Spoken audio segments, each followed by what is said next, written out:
السلام عليكم ورحمة الله وبركاته.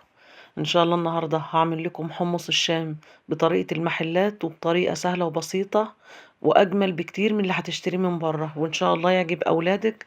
والمكونات هتكون معانا. أنا هنا نقعت حمص الشام حوالي ليلة كاملة ليلة كاملة يا جماعة زي ما حضراتكم شايفين، وغسلته كويس بعد ما من مَيّة النقع غسلته كويس وشطفته كويس. وهنا أنا حاطة مَيّة على النار بتغلي، وهننزل بالحمص فيها إن شاء الله،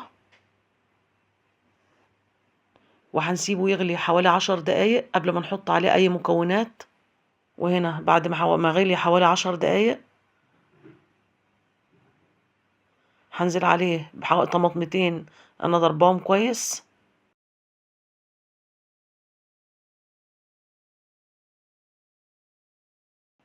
وهانزل عليه ببصلاية مقطعاها مكعبات،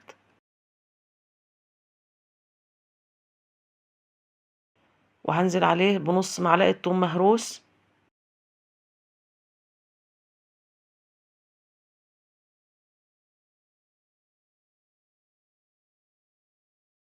بعد ما غلي حوالي 10 دقايق أو ربع ساعة بالضبط، هننزل بباقية المكون.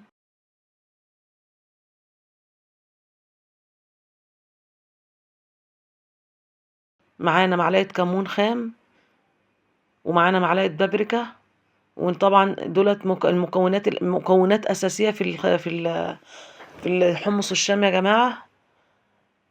البابريكا بتدّي لون جميل، والكمون بيدّي طعم طبعًا هو الطعم الأساسي. وهنا إن شاء الله هننزل بنُص معلقة ملح، وهانزل بحوالي برشة شطة يعني، بس مش شطة مش كتير، عشان وإحنا إن شاء الله بنقدّمه هنضيف عليه شطة تاني. الشطة اللي أنا ضفتها دي عشان ت ت يعني تغلي كويس مع الخليط عشان تدّي طعم في الآخر برضه. وهنا هانزل بمعلقة سكر صغيرة، وهنسيبه يكمّل سوا مع بعض. وهنا خلاص يا جماعة بعد ما استوي، هو ما خدش معايا وقت خالص في السوا علشان خاطر إن أنا كنت ناقعاه ليلة كاملة، فما خدش خالص معايا أي وقت في السوا، والله استوى على طول. وهنا خلاص يعتبر جاهز معايا للتقديم.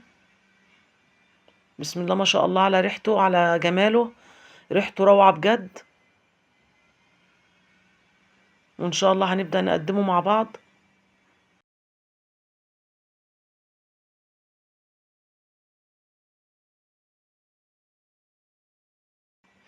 وهنا خلاص هو جاهز معايا يا جماعة.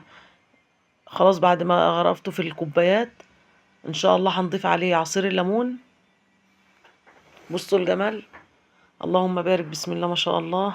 يعني حاجة أجمل وأطعم بكتير من اللي هتشتريها من برّه، وحاجة نضيفة أنتِ اللي عاملاها بإيديكِ. وهنا إن شاء الله هننزل عليه بعصير الليمون، لكل كوباية نُص ليمونة يا جماعة، اللي حابب يضيف أكتر دي حاجة اختياري. اللهم صل وسلم وبارك على سيدنا محمد.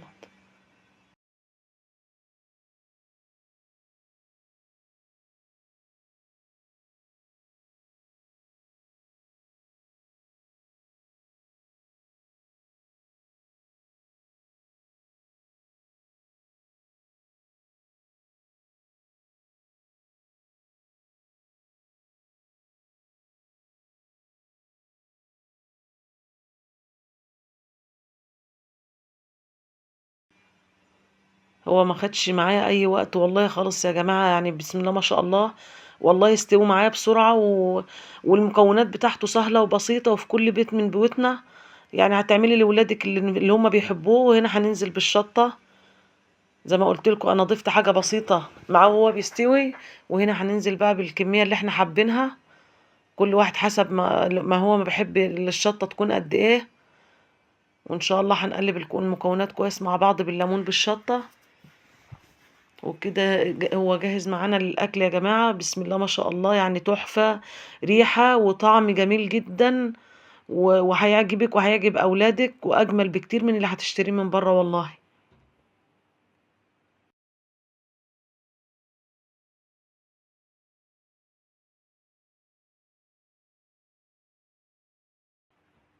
هنا خلاص جهّزت، خلاص يعتبر جاهز معايا.